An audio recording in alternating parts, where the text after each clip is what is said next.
The Lord be with you. A reading from the Holy Gospel according to John. Lord, be on my mind, be on my lips, and in my heart. In the beginning was the Word, and the Word was with God, and the Word was God. He was in the beginning with God. All things came to be through him, and without him nothing came to be. What came to be through him was life, and this life was the light of the human race. The light shines in the darkness, and the darkness has not overcome it. The true light, which enlightens everyone, was coming into the world. He was in the world, and the world came to be through him, but the world did not know him. He came to what was his own, but his own people did not accept him. But to those who did accept him, he gave power to become children of God. To those who believe in his name, who were born not by natural generation, nor by human choice, nor by man's decision, but of God. And the Word became flesh and made his dwelling among us.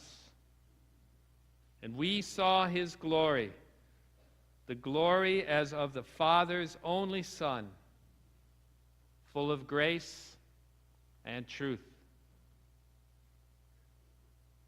The Gospel of the Lord.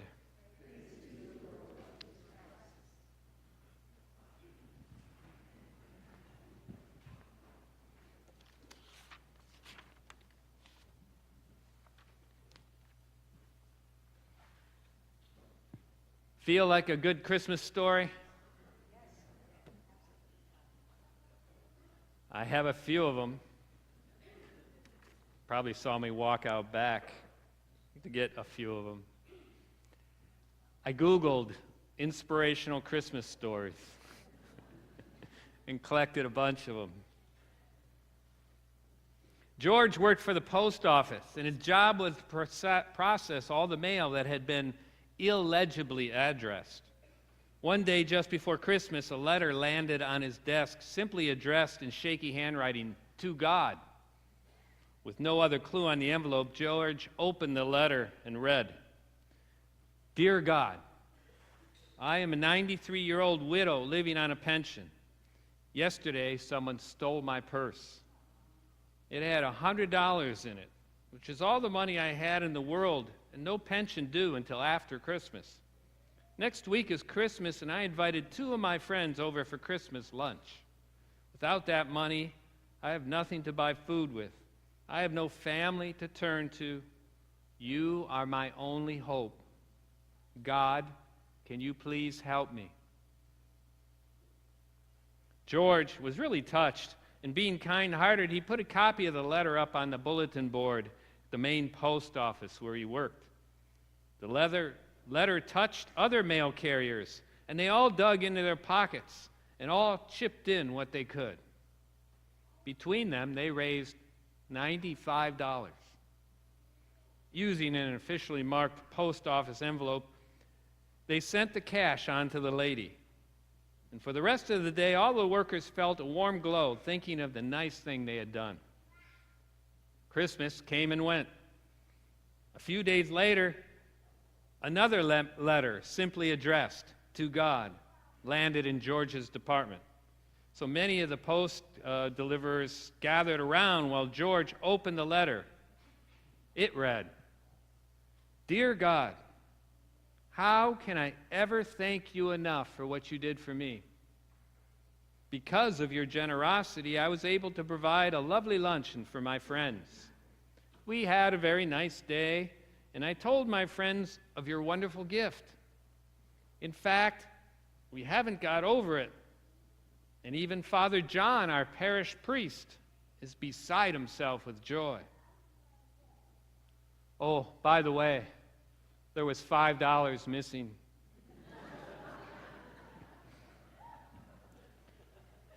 I think it must have been those thieves at the post office.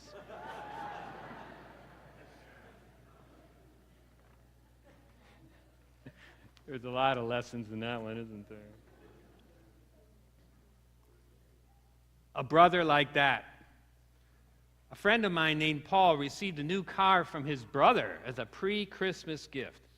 On Christmas Eve, when Paul came out of his office, a poor boy was walking around the shiny new car. "Is this your car, mister?" he asked. Paul nodded. "My brother gave it to me for Christmas." And the boy looked astounded. "You mean your brother gave it to you and it didn't cost you anything? Gosh, I wish..." He hesitated, and Paul knew what he was going to wish. He was going to wish that he had a brother like that. But what he said jarred Paul. "I wish," the boy went on, "that I could be a brother like that."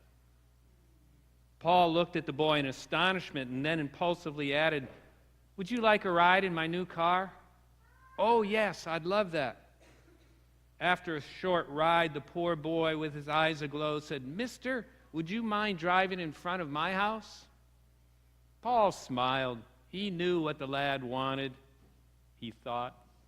He wanted to show his neighbors the nice car and show off his big automobile.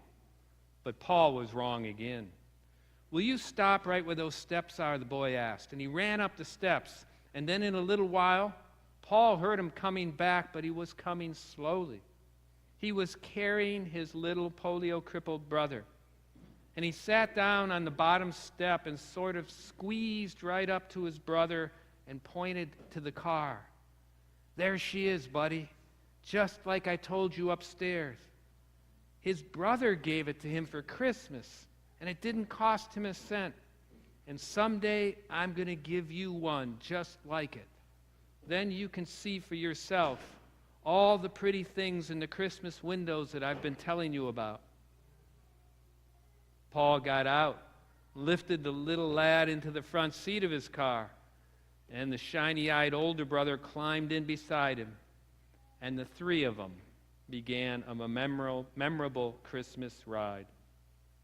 That evening, Paul learned what Jesus meant when he said it's better to give than to receive.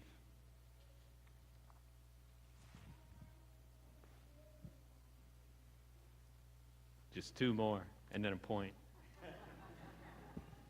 Paul Harvey tells this parable.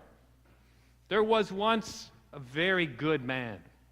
He was a good father, a good spouse, a good provider for the family, honest.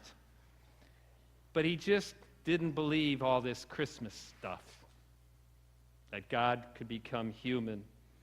And so he said to his wife, "You know, honey, this year I can't go to Christmas Eve Mass with you and the kids. I just feel like a hypocrite. You go, and I'll stay home." And so the family drives off without him to the church. He sits down by the fire, and outside the picture window, he sees it beginning to snow and a storm starting to develop. And so, as he's reading, suddenly he hears thump, thud, thump. And he thinks kids are throwing snowballs against that picture window. So he goes to the window, and what does he see? Flock of birds, seeking shelter from the storm, tried to fly into his room where the warm fire burnt, and they hit the picture window. And so he said, "I must help those birds." And so he puts on his coat and his galoshes, and he knows there's a barn out back where they keep the horse, and he lights it up, opens the door, thinking the birds will surely fly in. But they don't. They're lost. They're disoriented.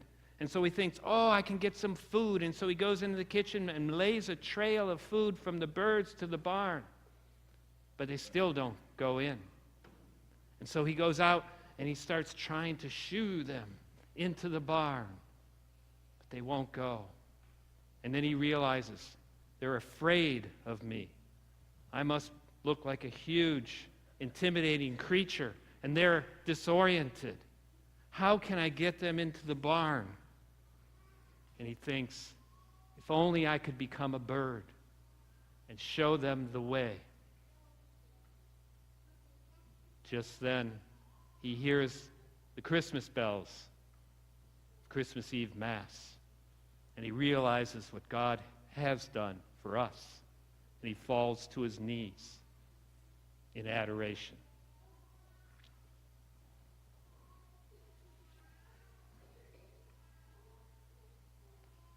Once upon a time, there was a man who worked very hard just to keep food on the table for his family.